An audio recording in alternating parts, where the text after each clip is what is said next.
All right, so good afternoon, everyone. Um, it is my great honor to welcome all of you to this 2023 Jeremy Taylor Outstanding Research Mentor Award ceremony. And before I start the program, I would like to take this opportunity to give a big shout out to our amazing biostat supporting team. And it's impossible to have this lovely event without them. At least, it's not this organized or not this lovely anymore. So Mandy, Carroll, and also Dave, we really appreciate all your support. Thank you all very much. All right, so I would also like to extend my gratitude to all of you to be here and joining us today. This is definitely a great moment for our biostat at the University of Michigan. So today, we are going to witness the birth of another named departmental award in our department. And that is the Jeremy Taylor Outstanding Research Mentor Award. So thank you all very much for being here to celebrate the legacy and the excellent contribution of our dear colleague, mentor, and friend, Professor Jeremy Taylor, through the presentation of this award. And here's the agenda of today's program. Vera and I, we will start with a brief introduction and followed by Professor Carroll's talk on a lifetime of mentoring. And after that, we are going to have a reception. And the reception is in the room 1680. And we have prepared delicious food and refreshment waiting there for you. And many told me this morning, that they also have wines there. Okay. All right. Now, please allow me to have a few minutes to tell you some stories of our dear colleague, Professor Jeremy Taylor. So Jeremy received his PhD from Berkeley, and then he got married to this beautiful lady, Liza, and they have 2 boys. And this is a picture of Jeremy and with their 2 boys. And when I was preparing the slides, I asked Jeremy to share a couple of pictures of their family. So Jeremy, looking through his journey and stared at this wedding picture. So I'm saying, okay, so he must want me to show this, either beautiful Liza or maybe the handsome young Jeremy. But thanks to the great support of Liza, and Jeremy graduated from Berkeley. They moved from Berkeley to UCLA and then moved to Michigan. So go blue. And it's our fortunate to have him here. He has done a lot of excellent research, mentorship, and earlier this year, like February 24th, 10 days after the Valentine's Day, Jeremy has this milestone to publish 400 papers. And this picture was made by Tian and Bromar. They said with the best collaborators, Bromar and Tian. I could not see. Favorite, there you go. But anyway, so for the number 400, I think Jeremy deserves a round of applause.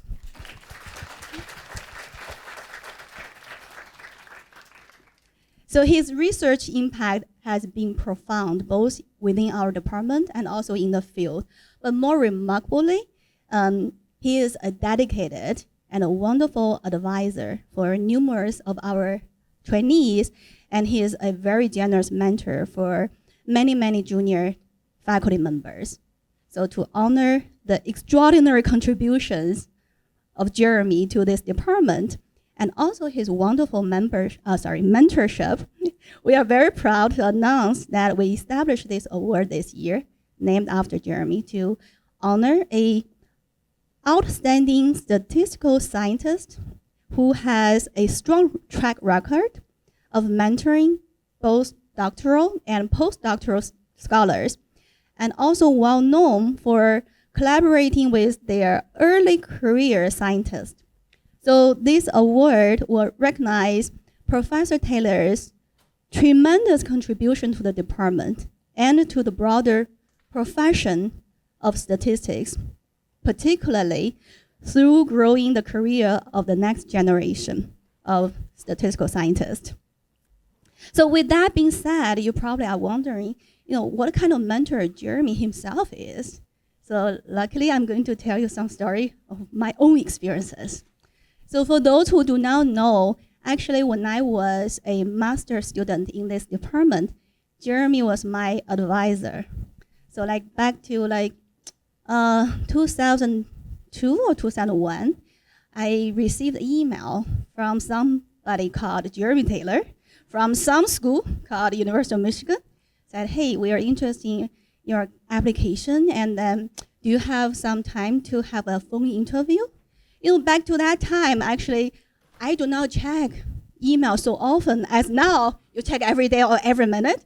When I saw the email, it's 2 days later. So I was so scared. Did I miss anything? Maybe I will call him directly. So I actually called him directly. But at that time, I do not know. For those professors as famous as Jeremy is, you should make an appointment. But I just called him directly. And very luckily, he answered my phone. He started to talk to me about the research, what are you doing?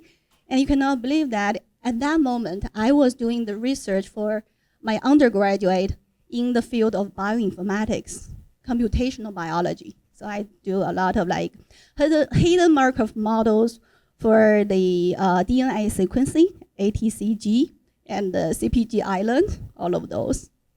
And I don't know how I did about explaining the research to Jeremy, but maybe he didn't understand at all, so he said, oh, that's amazing. So he admitted me. So anyway, so while I was preparing for the trip to America, I was wondering what kind of mentor he is. Maybe somebody like this very scary professor? Somebody like this with all of the formulas in his mind? Or somebody like this?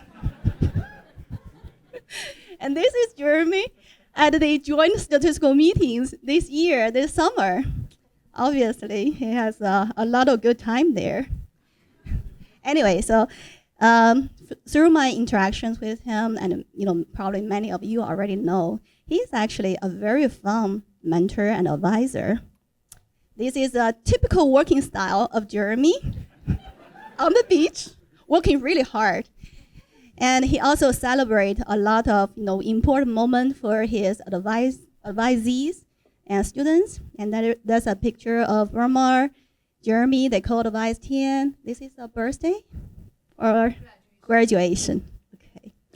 Anyway, so Jeremy really play hard and work hard.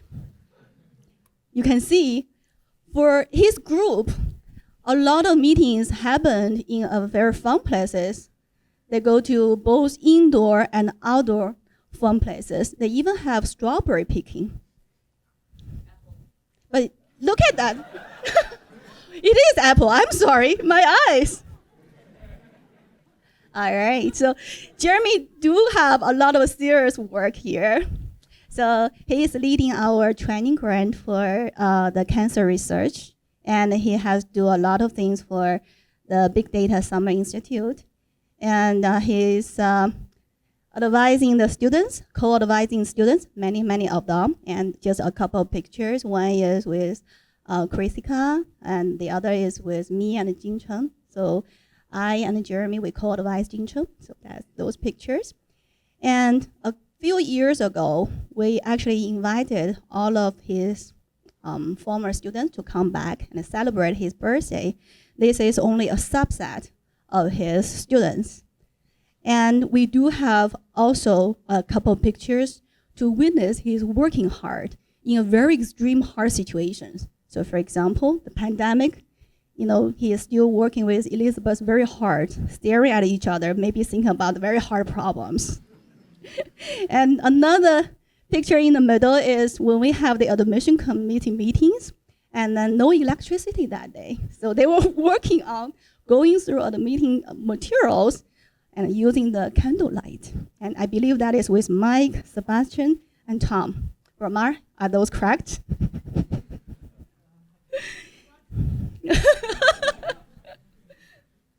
All right, so anyway, so to honor all of these contributions Jeremy has made and also this outstanding mentorship, we have this award, and that will start from this year and will be offered biannually in each odd year. And there is a barcode for contribution. Please donate some money and just turn on your mobile phone right now, scan that. And we would really appreciate all of your contributions, even though we are very rich in this department. So I see where my, no, shh. Oops. Okay, so we're not rich in this department. We are just financially strong enough to support 45 faculty members, 130 staff, and over 250 students. And with 8 faculty in the new search last year. You can imagine that. All right, sorry about these jokes.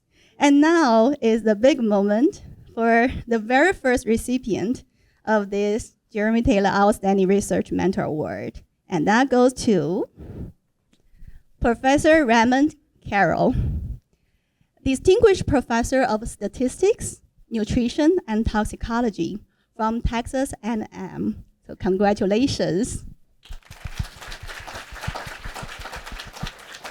So with that, I'm going to invite Jeremy and Bramar to come to the stage, a little stage here, and to present this award to Ray.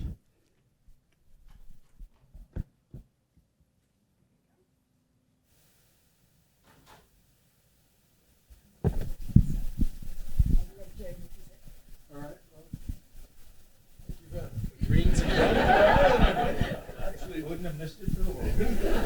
Delighted to see this got efficient and wonderful night with many people. Congratulations. It's award and back. Good.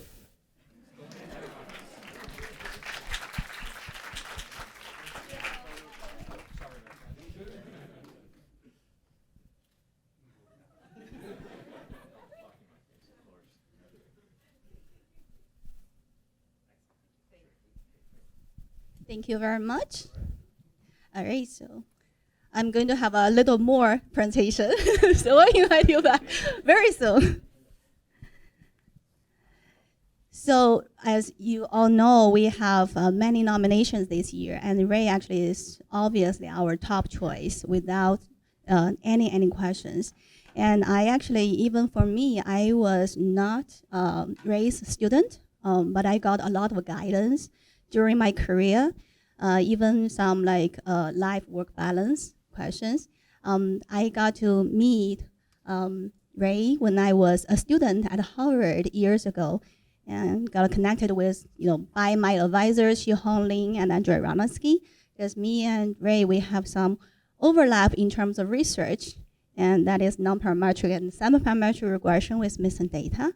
So I learned a lot from Ray, so thank you so much. And this is a picture of me and Ray when I visited them in 2014.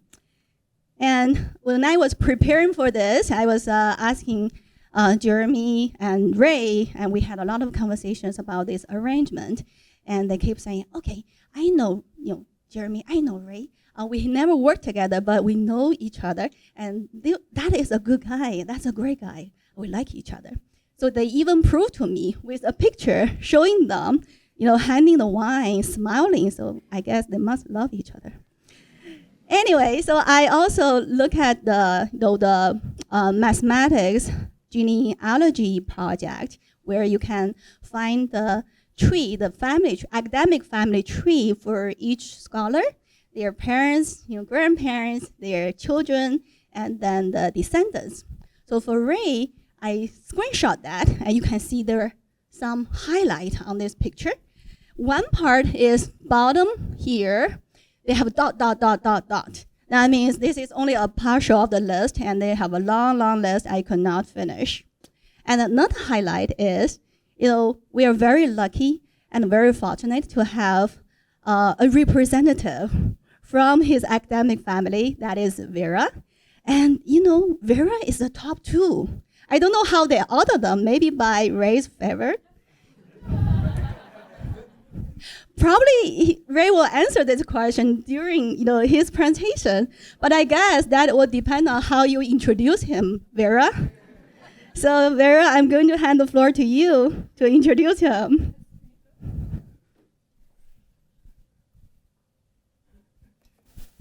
All right, thank you, Lou. So knowing Ray, he must have timed this talk, so I'll keep it short and brief. And these are some pictures I dug out, some of his favorite pictures too, of Ray here. And if you don't recognize, that's the Chernobyl reactor. Ray's worked on so many impactful problems down the line. So a little bit about his journey. He was actually born in Japan and got his bachelor's from UT Austin. And I won't read through this, but if you connect the dots, like he got his PhD in 3 years from Purdue, advised by Shanti Gupta, and then spent many years on the faculty at UNC Statistics, and then moved to Texas A&M, where he was the head of the department. They call it head there of the department till 90, and then has been a distinguished professor and a chair professor. Among many other things, he had as roles in founding many centers and institutes at Texas A&M, and I was fortunate enough to be actually part of the statistical bioinformatics, and has held various professorships nationally and internationally. And here's some smattering of the pictures that I stole from one of his books. I'll come to that in a second. All right. So I can't even begin to summarize Ray's achievements. And here's what you might call a Twitter or an X version of his achievements. And pretty much he has won every award in statistics or biostatistics. So here's a listing of a few. He won the COPS Award, Fisher, Snedeker, and if you see, I added Taylor in there. So that's official now. A few things that I didn't know. He was the first statistician to be given the Merit Award from the National Cancer Institute, given his deep and impactful work there. He was an influential editor of biometrics and and played a pivotal role in some of the review times for journal, as well as JASA, Theory Methods, and JSPI. He was the founding chair of BMRD, the study section at NCI that reviews grants. Multiple paper awards, like 3 times JASA ACS invited paper award. It's even to get one in your lifetime is a big achievement, getting it thrice, and has had many honorary degrees and numerous named lectures nationally and internationally. But I'm sure the orthogonal part of his achievements he's also very proud of. He's an enthusiastic fly fisherman, an avid photographer, and there you can see right there in the corner with one of his lenses. And he's an avid traveler, a golfer, and a collector of art as well. And if you've ever been to Ray's office, there's a lot of Aboriginal art. And that bottom right, I don't know if you can see, Ray, I stole that, the best kangaroo picture that was up on your wall. And I used to stare at that every time I didn't understand a thing. When what Ray and I was co-advised by Bani Malik used to talk about. Impact and influence. Ray has touched on so many topics. If you had to call him a leading authority, you can basically pretty much put any area of statistics, your favorite area of statistics, and he has touched upon that. But he's foremost known for measurement error modeling, data transformation, and more generally, statistical semi-non-parametric regression modeling. His applications have spanned, many, many areas, all the way from biomedical to econometrics to molecular biology, and many, many others. He has close to 500 publications, and knowing Ray, each of those publications, Ray would have a deep impact in each of those publications, and more importantly, the references would be formatted perfectly, the brackets will be in the right place, and they'll be free of typos. And I looked above, he has 700 plus collaborators according to Shival, which is basically more recent. It collects 2000 onwards. So I'm just fortunate enough to have a Carroll number of 1 there. If you there's this book that came out that was edited by a few of his students, former students, and you can actually get a free copy if you just Google around. You can get a free copy and collect some of the impactful, goes more into his impact and influence as a statistician. And And here's his Google Scholar, and I won't even attempt now to calibrate these numbers, but they're, I'm sure that's the rightmost tale of any statistician. And more importantly, like, he has written many books, and these are just some papers that have more than 1,000 citations. And I just want to highlight this book because this book actually changed my life. And this book was being written when I was doing my PhD, and since then I'm a spline guy in semi-parametric regression. So this award is about mentorship, and so I can't even begin to say, how many pearls of wisdom and the level of mentorship, how it's touched upon, personally and professionally. And he has been a mentor for 48 PhD students. I was fortunate enough to be number 26, 23 postdoc fellows, numerous junior faculty. And I know there are a few here, who would attest to that, how impactful. And he's been an inspirational teacher. So I worked in close quarters with him, but never actually took a course. My wife actually took a course with you, and she doesn't need me anymore. Yeah. And he has been my go-to person for any life decision I've ever made. And that picture that Lush also showed, and that's actually me running up to him just before I was moving to Michigan. And if you see, I actually look a little wasted because I just had finished an 8-mile hike with Rod. That was in Vancouver. So if I had to give a sufficient statistics to keep this short, this could be an hour talk in itself. He's legendary for his willingness to give advice and technical assistance. And if I had to add a little bit more, so much more. And Ray, a couple of things that I saved in my docket forever is a couple of pieces of advice. So this, you don't have to read it, but this was my first seminar in the department as I was preparing to get in the academic job market. And this is just page 1 of 3 that he wrote on a series of things, about my talk and the feedback that he gave me, and I still kept it, And the other was, I was sort of meandering in my PhD early on in my PhD. So he sent me this from a flight. He wrote this on a flight and sent it to me and pointed out a couple of things and I'll read it out, a bit of it. My idea is for Veera to eventually be someone who works on real biology problems and understands them, can formulate approaches to non-standard problems leading to solutions, can compute the methods. And 20 years here, that's what I do day in, day out, rinse and repeat. So thank you, Ray, and for above all, being a great human being and a mentor to so many. Right?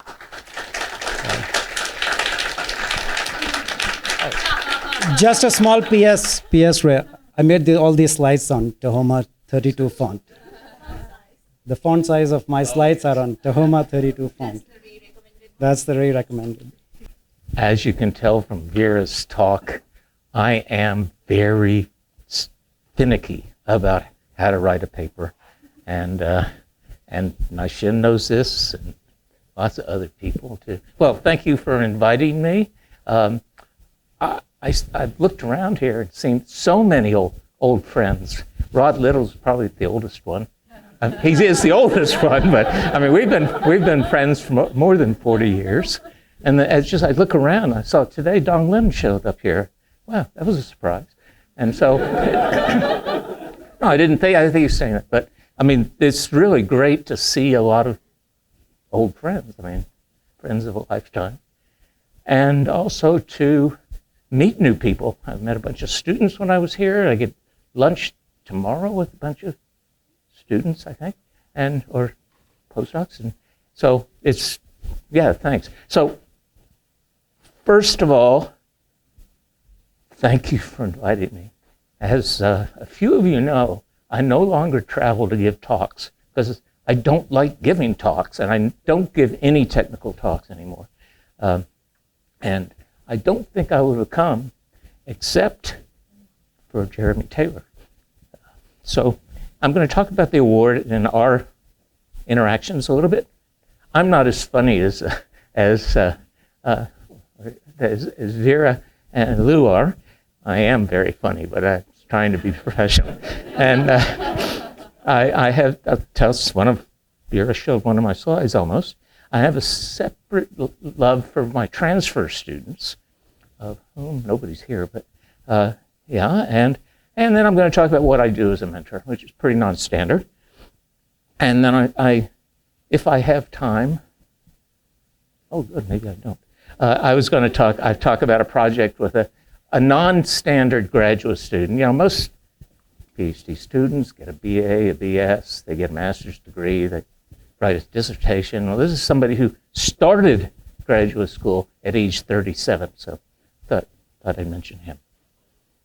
Okay, so obviously you could tell by the tone of my voice I'm very honored, and unfortunately or fortunately not, I'm also a very emotional person. So I've known Jeremy for over 20 years. I don't know when we first met. I've known since forever about his mentoring of students in particular, and also junior colleagues. He's famous in the greater wide world of statistics for his mentoring. And then I was not surprised by all his postdocs and things, but it's the quality of his mentoring that's always impressed me. There's some similarities in our research, only two tangentially. One of them is the global thing. We've worked on a lot of different things. And then another is that over time, our research focus has changed completely. So I don't do anything close to what I did when I was an assistant professor. Thankfully, that was a long time ago. We do very little work in the same fields, as I said, but one field where we overlapped early in our careers was on data transformation. And I just fell in love with data transformation when I was an assistant professor, and so apparently did Jeremy, although he graduated 9 years after I did. And we had the big overlap, which I think was an important one, is we talked about transformation and then going back to the original scale. And this is a really important problem in nutrition, where everybody's trying to build nutrition scores, right? And the scores are not based on how much log protein you eat, okay? So you have to go back to the original scale. And I got into that, and Jeremy got into it, and I think it's a really important way to think about transformations.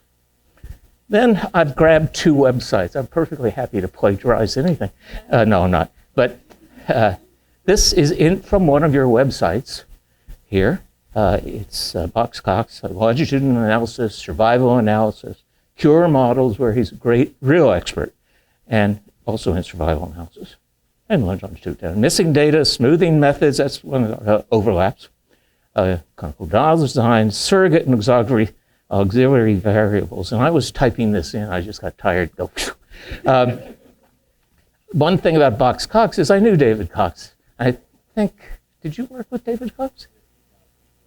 Yeah, so, see, we have something in common, Rod and I, because I met David. He was, no, I never called him David, so, Professor Cox. Very young in my life, I was living in Germany, and I just wanted to travel around and see Europe and meet all kinds of cool people. And so I wrote to Cox, I'm here in Germany, can I come visit? He arranged airplane fares, all local transportation, the hotel, I didn't pay a dime, and then he took me out to dinner twice. And going out to dinner with David Cox was a pleasure, but also very intimidating when you were as young as I was. So Jeremy's been involved in everything, and we had a very nice talk today about what he's doing and what he's been doing, especially on smoothing methods. But I actually do have a policy that if I see Taylor, J, I read the paper. I maybe don't understand it, it's not my field, blah, blah. So one of this is a serendipity paper that I read. The wrong Taylor, that good paper. Okay. Well, okay, but I only looked at it because it said Taylor. So I've got graduate students, as Vera pointed out. I've had postdocs. I've worked closely with other people's students and postdocs and young researchers. I worked with Naxian Wang when she was a graduate student and just gave her free advice. That's what I do. Free advice for anybody who wants free advice. My thesis problem for me and the guy offered from University of Chicago. But I go to A&M, right? So. Oh yeah. Well, she worked with David Rupert at Cornell, who happens to be my best personal friend, and so it worked out well in Australia. Okay. So Vera's mentioned this. 48 of them have graduated, of the PhD students I've had. That may sound impressive if you understand how long ago I graduated with a PhD. It averages 1 per year. Okay. 10 of those are ASA fellows of my, that's pretty nice. I think that's pretty good. And then 5 of them have been department heads of universities or division heads. And 1 was ASA president who visited about a month ago, Marie Davidian. And she was a fun student to have. So of these students, 20 of them have been smart and motivated. That's all I need to know. If they're smart and they're motivated, they can write a dissertation. They can write a good dissertation because I give them good problems and yeah. And I've also had about 25 smart, motivated students who've gone to industry or government and made a big impact. And I'm very proud of that. I don't see the difference between, my students ask, should I take an academic job or an industry job? And I said, it's not my life, I already got a job. And so I do, though, give advice when they get offers as to which places they should go. And Vera knows this. So, by the way, if you do the math, there's something missing there. So these are my 10 former PhD students who are ASA fellows. Paul Gallo is the only one from industry who's an ASA fellow. He was my second PhD student, and he was a big cheese at Novartis and ran a research program there.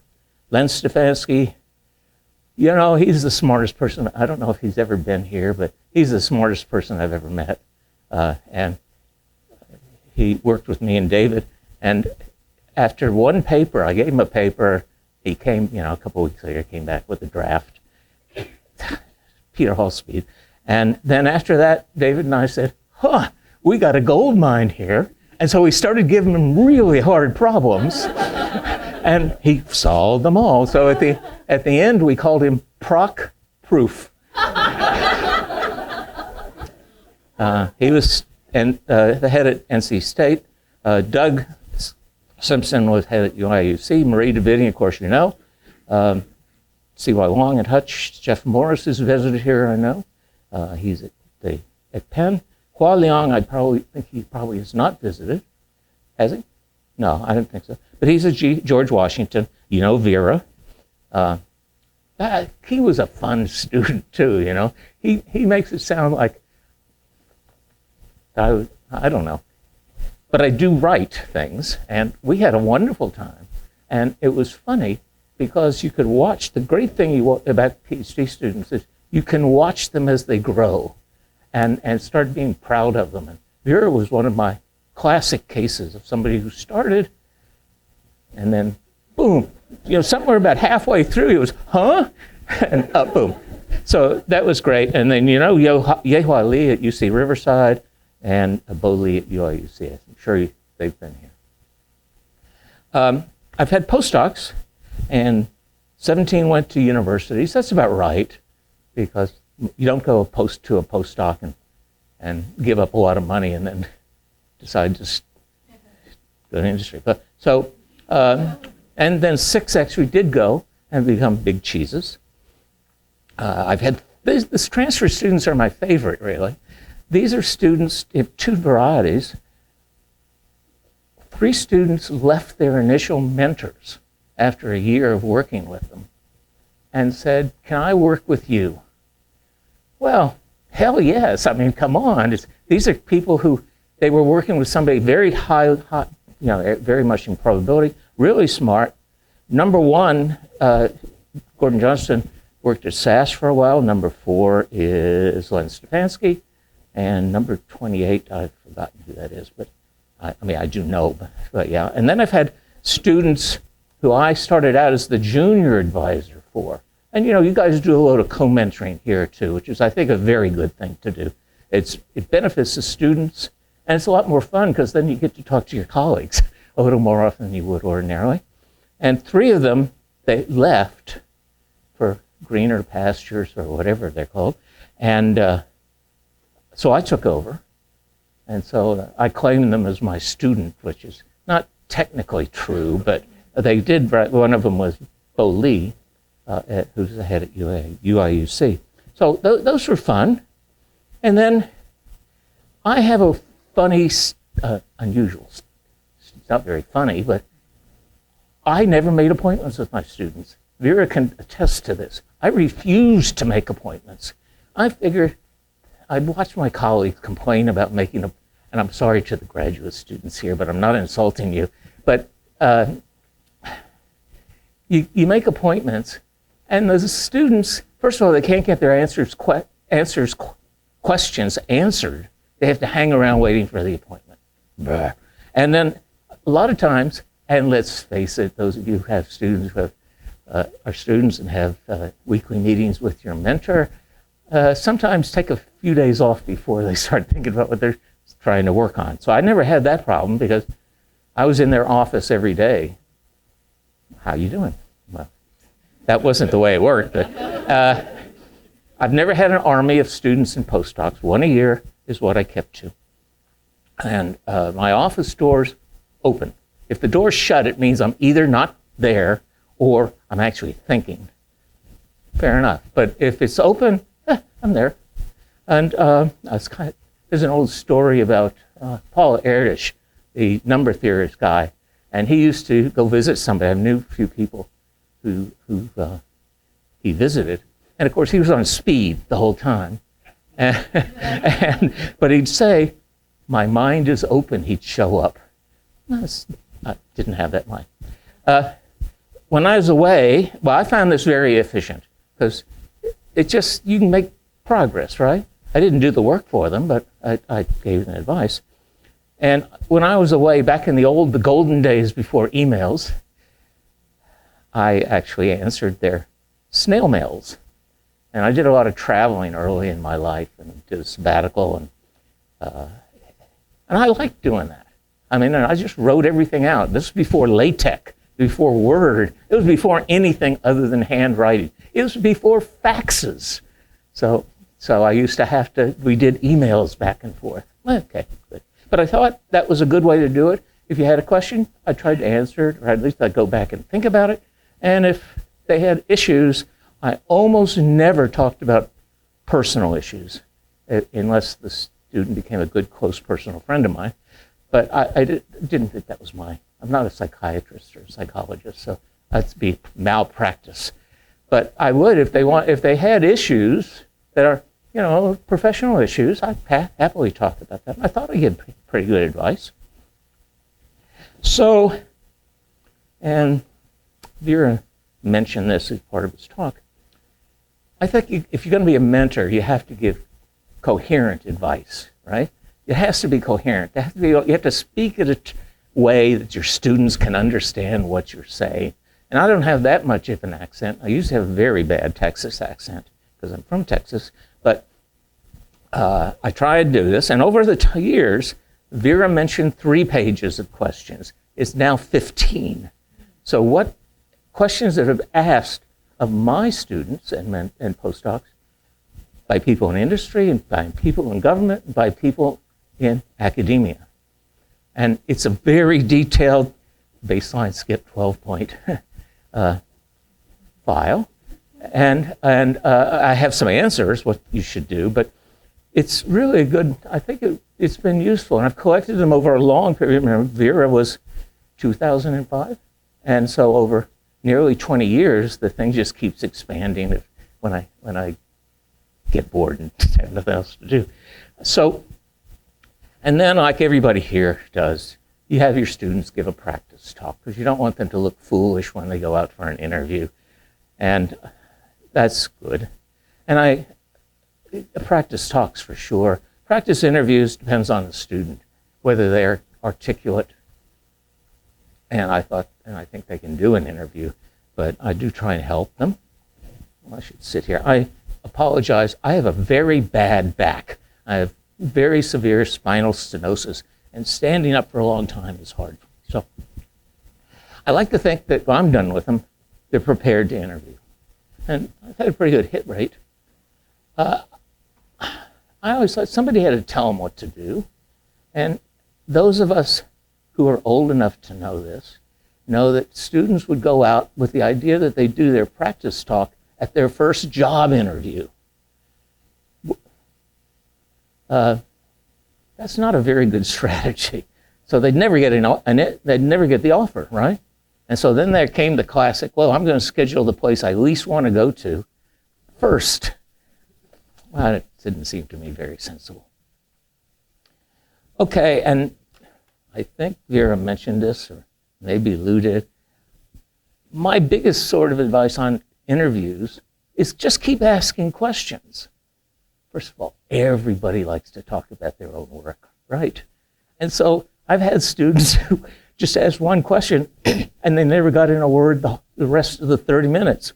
And the person said, oh, we had a wonderful interview. Yeah. But not everybody's had this advice. And so a lot of times I've said to people on their interviews, do you have any questions? And I never do an interview in the morning because I work in the morning. But I get this really stupid answer. No, I've been told everything, and it's all very clear. And of course, it's not very clear. And at this stage in my life, I am the senior professor in age at A&M. And I now say, and you believe him? Think about that. I've had a lot of jaws drop. And I don't know, that's probably cost us a few faculty members. But, okay. And I do the same free advice. Anybody wants my book, my little 15 questions, I send it around. And I hope people like it. And I hope they find it useful. I certainly find it fun. So that's all my life is. And I had a stunningly good mentor as a PhD student. Vera pointed out that I graduated in 3 years from a BA. And, Vera did, sorry. And that was because of my mentor. I worked hard, sort of crazy, but Shanti Gupta was this wonderful guy, warm, nice. Everybody liked him. I remember going to his memorial ceremony after he passed away, and Jim Berger gave a talk, not the Berger of Berger and Casella, but the other one. And it was a really wonderful talk. People just liked Shanti. And one of the things that I learned immediately from him is he'd decide what students could handle. And I think you got to do that. And I was one of these pig-headed, I thought I was smart, people. And I said, I want to write my own PhD. I wanted to do it by myself. And I recognized that was just going to be a crappy thesis, but I didn't care. It was all mine. I still have it. I still have the thing in my study at home. And I read it sometimes, and I think, boy, I'm a lot better statistician than I was when I was 22. And he was always available. So he was department head at Purdue, a pretty big department at the head, and we have at least a couple of people who know how hard it is to be a department head. And I'd go into his anteroom, and he had an assistant, Norma Lucas, and I'd say, Norma, can I talk to Professor Gupta? And every time I did that, over 2 years, I got into his office. He'd drop things, unless it was the president of the university, and he would talk to his students. It was really, really impressive. I know it's harder to do now because we're all busy and we all get these. I don't get insane numbers of emails because I have a strategy. If I don't know the person, go away. If they're not a close personal friend or a student, wait for 2 days. Usually they find, and if I get an award, of course, I always do that. And then when I finished, I passed the defense, and I did a good job on the defense. It was still a really bad thesis. And so for the first time, he took me to his office to, follow up, and he called me Ray.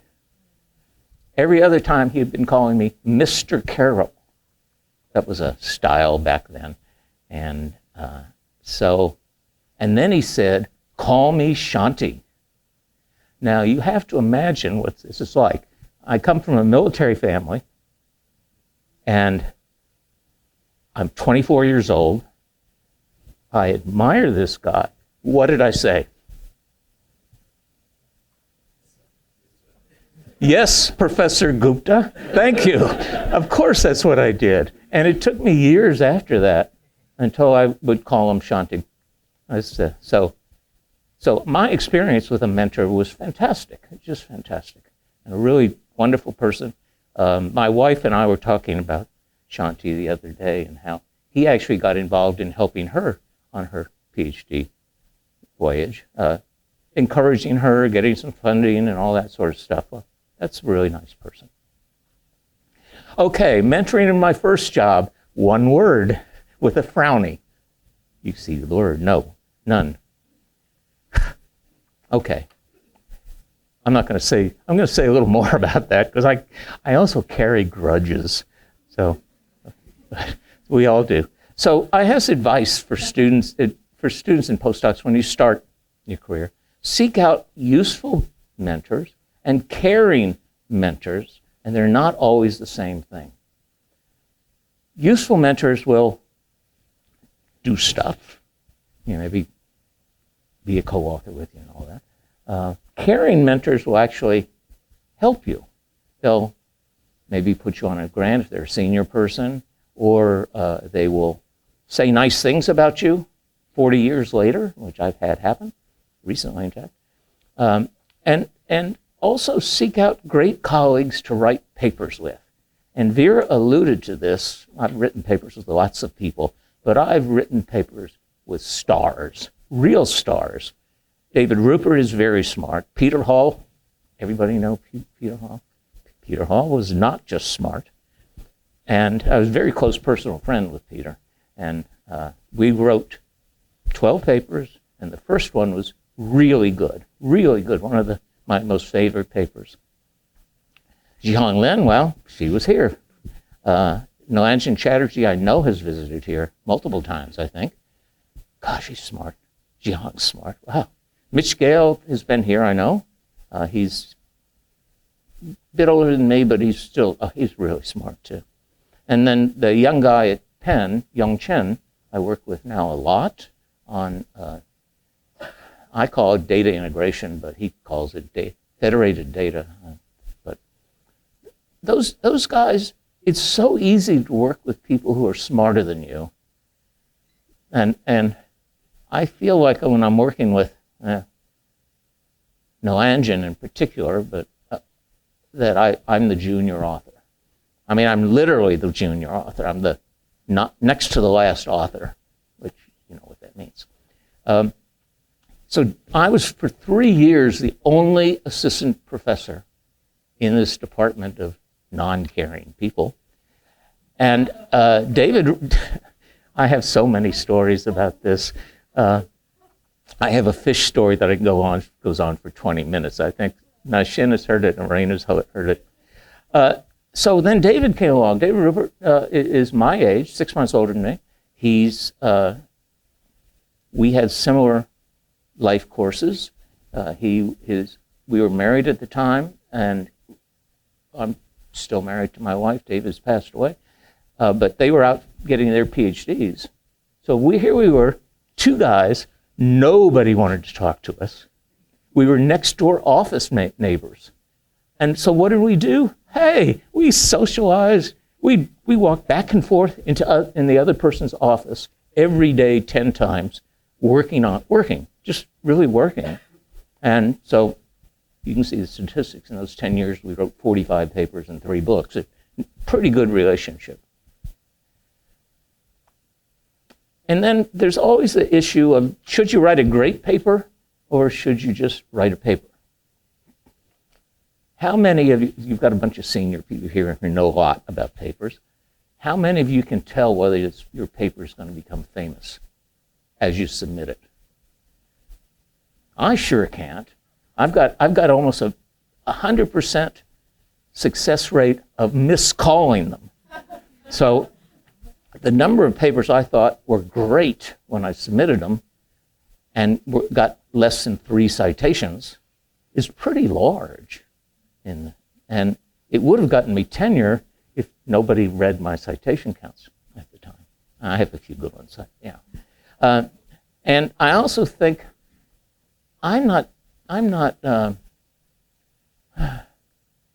you young people don't really know me or what I did.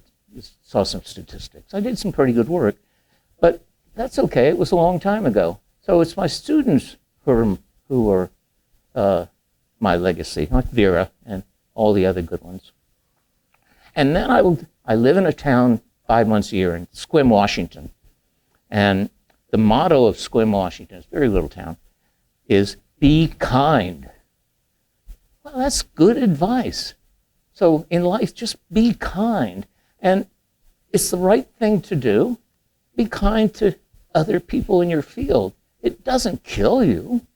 There's no sense getting into a Robbins-Rubin cycle of arguments. It's no fun. It's really no fun. It just eats you up.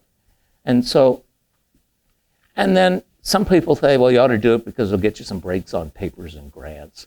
Well, it does get you breaks on papers and grants, especially before papers became blinded. But that's not the reason you do it, right? You do it because it's the right thing to do. And so that's what I try and do. And then I don't know how many of you, older faculty, senior faculty, have gotten mad at the administration and wanted to kill them. Yes. Well, Bramar's doing that. So, and you know, I realized early on that was pointless. I couldn't control the higher administration. And so sometimes people, by the way, get mad at the department head in case you didn't know. I'm sure you did. So I can control my research. So that's what I try and control. But I can't control what the administration does. It's pointless to do it. And then you're going to have failures. And I'm the classic one at this. My first six papers got rejected. 6, think about it. I'm 25 years old, maybe 24, and I'm getting all these papers rejected. I'm not getting any accepted. And I'm thinking, oh my God, I better start doing something or I'm going to not get tenure. And one of the rejections is the classic one. He was the editor of the Annals of Statistics. I have a lot of bad feelings for that journal anyway, but and I wrote this paper, which eventually got published in the Annals of Statistics in a different decade. And he said, you should leave academia. You obviously have no talent, and you should get a job in industry. And that was back when industry was the lowest of the low, which is not anymore, thank goodness. He really wrote that. I still have that letter. And years later, he invited me to go to his university. And I was armed and ready for bear. And he calls me into his office and gets he has an assistant, and says, oh, can you get Professor Carroll, I've gone from hey you to Professor Carroll by that point, and get him some coffee and cookies. Can't. That was kind. I couldn't do anything about it.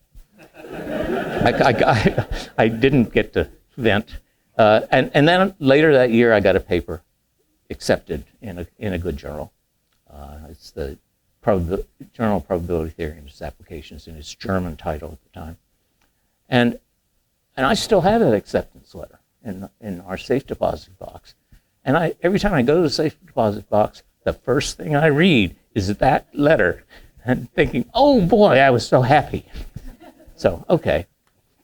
I also go crazy when young colleagues, focus on getting a paper in a traditional Big Four journal. and I'm sure some of you did focus on it, but it's good to have them, but it's not it shouldn't be your life, because it's a big field we are in now. It's really up broad and wildly. So, but it's kind of like going to a South African game reserve. That's not a hunting reserve. It's just a take a picture of some reserve. And you get unhappy if you don't see all of the big five. In fact, some of these game lodges give you a certificate. I've seen the big five. And it's this is an artificial thing, marketing thing. It's the five most dangerous animals to hunt in southern Africa. And since I don't hunt, and I go there for not hunting, it doesn't make much sense. But I do think if you focus on getting a paper in a particular journal, it's going to be a disaster. It'll be a great way not to write a paper. In fact, I know somebody right now who is completely paralyzed by his need to get a paper in the Annals of Statistics. I'm sorry for picking on them, but that's what she wants. He wants, and he says, I've got a perfectly good paper that will get accepted in JASA. I don't think JASA is so bad. But he said, I've got to work for another year to make this a more theoretical paper so it can get into the Annals of Statistics. And I know that paper is never going to be written. And I caution the guy to get real, but that's not, it doesn't, some people just don't take advice, even if it's good. So the great thing about statistics is it's no longer controlled by the big four. There's so many good journals out there, and in biostatistics in particular. So I don't worry about it. Then Nilanjan Chatterjee is really brilliant, and he's got good advice. And one of them was, don't choose a career based on institutional affiliation or your job title, but choose the career for doing what you really enjoy. I think pretty good, solid advice, right? And I went to academia because I liked doing research. I wasn't very good at the start, but that's okay. And then my claim to fame, my number one claim to fame, I was Peter Hall's co-author on the first paper he got flat out rejected. I was the first author of that paper too. And he was muttering for 2 days. And I said, Peter, I think it's funny. I just won the Career Lifetime Achievement Award. and so then he started thinking it was kind of funny. But he had 400 papers accepted or so in statistics, and he had 800 total in his life. And so I didn't see what he was worried about. Right, so this April, I'll be 50 years with a PhD. And this is why I mention this. I have not ever had a lot of students. I've had one at a time. I've just lived a long time. And so you get 50. And I never compare myself. I've never compared myself to anybody else. I've always thought it'd be pointless. And then you meet Peter Hall and you realize you're just wasting your time to compare yourself. So I just don't think it'll make you sad, if you pick as the person you want to be like. It's be like Michael Jordan, not the statistician, computer science Michael Jordan. It's just stupid. It's just stupid. It lowers your productivity too. So, and then you've got to have colleagues who will acknowledge your existence. And I have, since I've been around for so long, the people who have to acknowledge my existence are actually quite a bit younger than me. But this is a quote from Nilanjan won the COPS President's Award in about 2011, and Brahmar interviewed him for the Amstrad News or something. And it's a great interview. It's a really great interview, and he's thanking a lot of people. And at the end, he has this quote: I was lucky to meet my long-term collaborator, me, whose deep knowledge of diverse areas of statistics and intoxicating energy for working on new problems continue to inspire me. Well, that's a bit over the top, right? But I do like working on new problems, and at least I used to have a lot of energy. So, and I thought to myself when I read that, and I was 10 years or so ago. He was lucky. I mean, when you get a good working relationship with somebody who's really smart and really nice, it's so much wonderful thing. So, and yes, I've worked with brilliant people. Okay, there is a YouTube video about mentoring. Some of the items I've talked about today is in there, not nearly with the good sense of humor that I have. It's by Jason Moore at Cedars-Sinai. Does anybody know him here? Yeah, and he's a pretty straightforward person, and he comes from bioinformatics and computer science and things. I don't think they have any sense of humor. He did his PhD here. Yeah, yeah. Well, he looks like he's a good speaker, a really good speaker, and the YouTube thing is good. You can look him up. I mean, it's Jason Moore mentoring. So, yeah. Okay, so what am I? I've just been yakking away for fun. Should I keep going? Okay, it's only about 10 more minutes. I was kind of asked to add a little bit of technical stuff. So I do three things now. I do gene-environment interactions a bit. I do a lot of nutrition. And then I started to do some federated learning. But I'll talk about this problem, which I like, and it's a good story, which is, of course, what I like to tell. You have a response, Y, environment, E. You have a bunch of other demographic predictors, and then you have a gene variable, but it's not a SNP. You know, it's like you do a bunch of SNPs, and you take 20 or 40 or 100 of them, and you weight them, and then you get a polygenic risk score. And there's the burden score, burden test of Jiang, much the same thing. Although in the way we do things, you get the risk score from a different data set, not the one you're working on right now. So it's just a score. It reduces a bunch of SNPs to a univariate variable. And it's logistic regression, population-based case control study. And the obvious analysis to do is to do logistic regression of Y on the covariates, whatever model you want to do. And you think that's right? Everybody does it. Well, it's an interesting thing. This is Ross Prentice and Ron Pike wrote this beautiful paper, really a beautiful paper, easy to read. You don't need to know anything about semi-parametric inference. It's just a beautifully, clearly argued paper. And what they showed was that if you make no assumptions about the distribution of covariates in the population, then you can't beat logistic regression for estimating the risk function modulo the intercept, which is not identified. And that's a beautiful result. There are other people who have done that. Jerry Cornfield in the 50s did that in 2x2x2 tables. And then a guy named Erling Andersen from somewhere in Denmark, I think, did it for all discrete variables. Prentice and Pike's was for everything. And it's the most beautiful argument I've ever seen in a paper. And so if you are having a down day and you want to see something really nice, I'd look up that paper. I've read it 5 times over my life because I've just loved it so.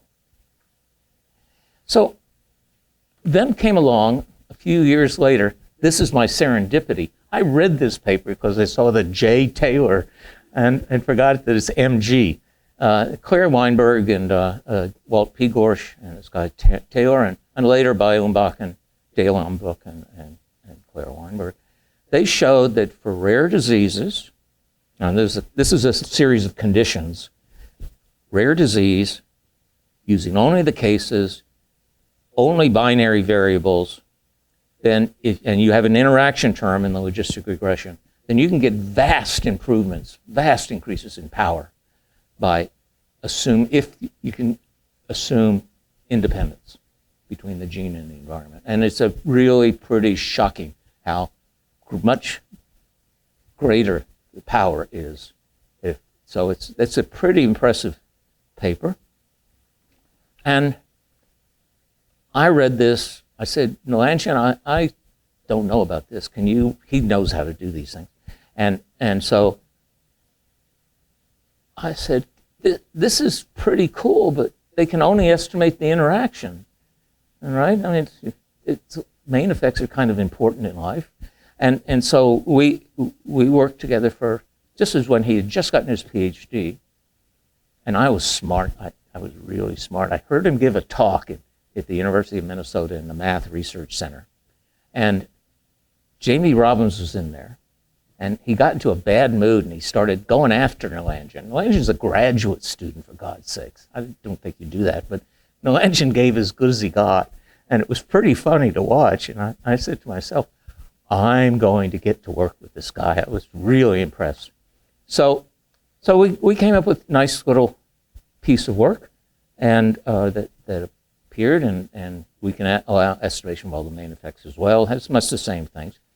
It doesn't have using only the cases. It uses the controls too. And then Nolanchen and Bramar wrote a couple of papers, at least, on a similar topic, different things. Nice paper, really cleanly argued papers. So a few years ago, a friend of mine from Switzerland, who I met on one of these travels in 1980, said, well, I have this master's student, and she's got a grant from the Swiss government, and it will pay her whole way and everything. Don't worry about it. It's the Swiss. They have money, right? And so I invited her. Her name was Odile Stalder. And she became friends with, she's now working, with a PhD student of mine, Alex Asher. And very shortly after she came to College Station, and he had worked for years as a surveyor in Paraguay, and he beat around the world. I mean, he bummed around the world. He is an interesting guy. But he was 37 when he came to graduate school. And I took one look at him and I said, I got to have this guy. Because nobody goes to graduate school at age 37 without being motivated, right? I mean, really motivated. He's now at Stata. And then later on, I worked on a parametric version of the paper I'll describe here with Nolanchen and his postdoc, Zhixiao Huang. So there they are, Alex in graduate school, Odile now, I think, and then Zhixiao is that's just obviously that's a grab out of the website of somebody. I just Googled her, Johns Hopkins, and got that picture. That's the right person, though. I verified it. So the idea was to take these polygenic risk scores and then see if you can do things, if you, same variables with a risk function, and what can you do with that? So that was the problem. And then, of course, I want to beat logistic regression, right? The whole point is to find something. So I've got to make some assumptions. Prentice and Pike showed me that if I didn't make any assumptions, it couldn't be done. And the estimation of the intercept when you make such assumptions is technically possible, and ridiculously impossible in practice. It's fun to get these flat likelihood surfaces. I mean, really flat. But so, and what's rare disease? I've been tortured by referees on this. Well, it is what it is. It's what you think it is, right? 7%. I finally ended up saying 7% or less. But I didn't, I mean, some simulations said this, but it seemed like a reasonable idea. And it works well. And typical case control studies are not done on diseases that are not fairly rare. So I just use this term. That's a way of stopping people from asking me what it means. So we did this. We couldn't identify the intercept. What you can identify is the intercept from the case control study analysis, which is the regular intercept, the ratio of cases to controls, and the ratio of probability of cases to controls. And so we made these assumptions. Population-based case control study, that's important. Assume that the S was discrete. The other variables were discrete with very few levels. That's a big restriction. Assume that the gene and the environment were independent given the other demographic variables. That's an assumption. It's a real assumption. It's one of these assumptions that you make and you say, oh, well, it really doesn't matter. This is the information carrying assumption. But we made no assumptions about the distributions given the discrete covariates, and we got the same results that no engineer got long ago, but now with some other covariates. So it's really pretty cool analysis. It was I thought it was really hard. My friend Yanyuan Ma, who's been here, I think she's been here, and is a good friend of Naishin and I, she says, oh, your stuff is so complicated. And then she did a lot of, I think there's a part of her argument that says, and then a miracle occurs, So you've seen that old, what was it, maths, whatever. Okay, it's the same thing as the profiling method Engineer and I use, which means pretending that the environment is discrete with support levels at the observed values of the environment, and then profiling it out in a typical, Cox profiling method. And in linear logistic, and only in linear logistic models, as I can tell, you get an explicit function, a really explicit function. No numerical integration or any of that sort of stuff. And so we worked on this, same framework, but now S is completely general. But in this paper, we said that the gene given the demographic variables, say, the polygenic risk score, depends on a discrete version of S in its variances, but a linear version of S in its mean. Used the profiling likelihood and got the same answer. I mean, not the exact same answer, but the same big thing. So they're easily implemented with a good programmer. Lots of simulations. Y'all know what I think of simulations. I think some of you do. I think simulations are a great way to ignore the ones that don't work, right? And you have to remove the temptation to do that. And then we have some real examples of actual ongoing work in the UK Biobank and some other studies. Okay, so I'm going to stop here. As you could tell from my introduction, I'm very thrilled to have received this award. I think Jeremy's mentorship is so good that it's amazing you guys didn't come up with the award beforehand. And now that I know I can donate, I'll donate it. And then, well, and of course, I love coming here and seeing old friends and wonderful facilities. And so, and many thanks for inviting me. Appreciate it. That's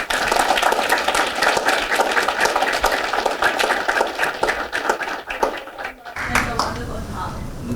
So I want to ask the audience, do you have any questions? It's a great opportunity for our students, junior faculty members.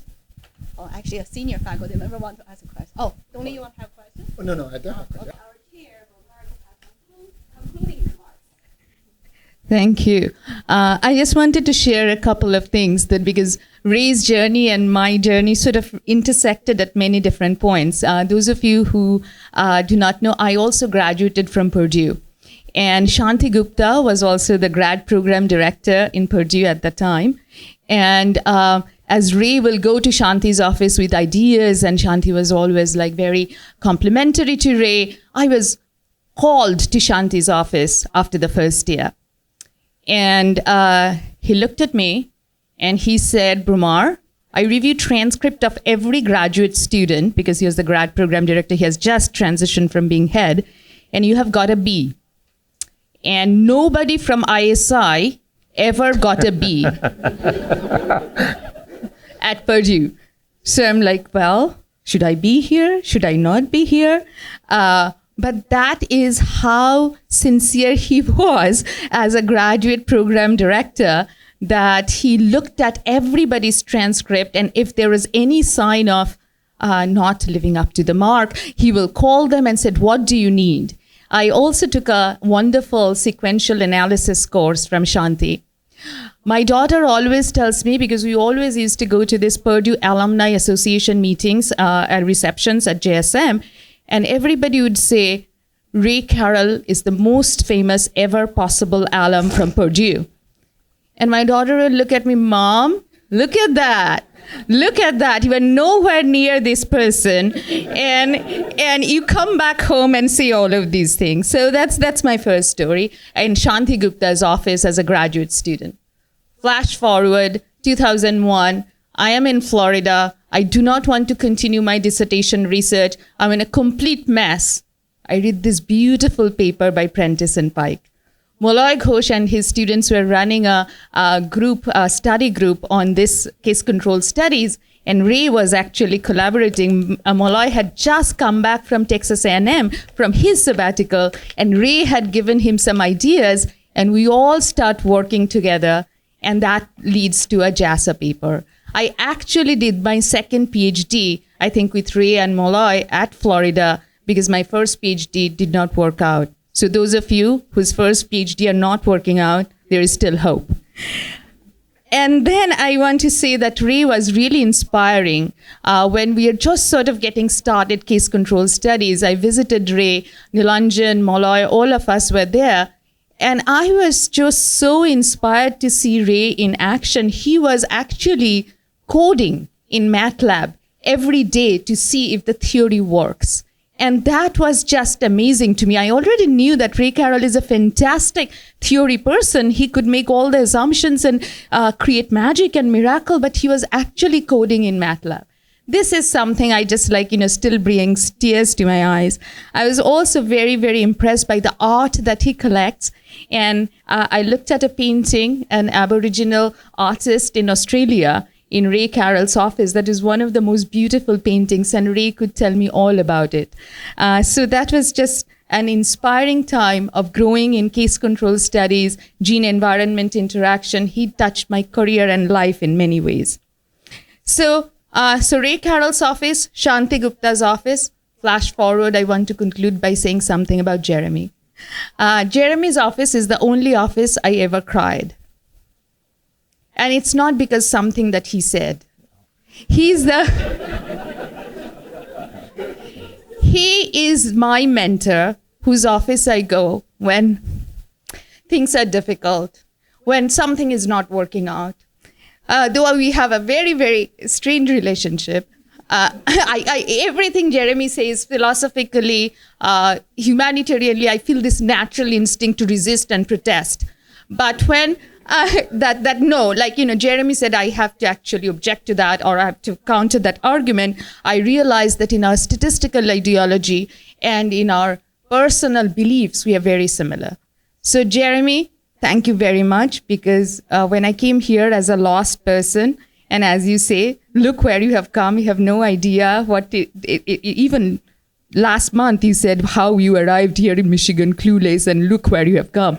But thank you for being my navigator, being that person. I do think that our field is better because of people like Ray, people like Jeremy, who give a lot of themselves to others so that they can stand up. So let us celebrate these eminent scholars and stalwarts with some wine, which is overdue, in the next room. Thank you so much for everything that you have done for profession and for all of us. Thank you. Yes, both of you.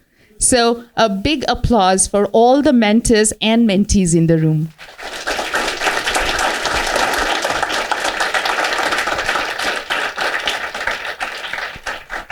Thank you very much for joining. And Lou and Veera, thank you for all your contribution.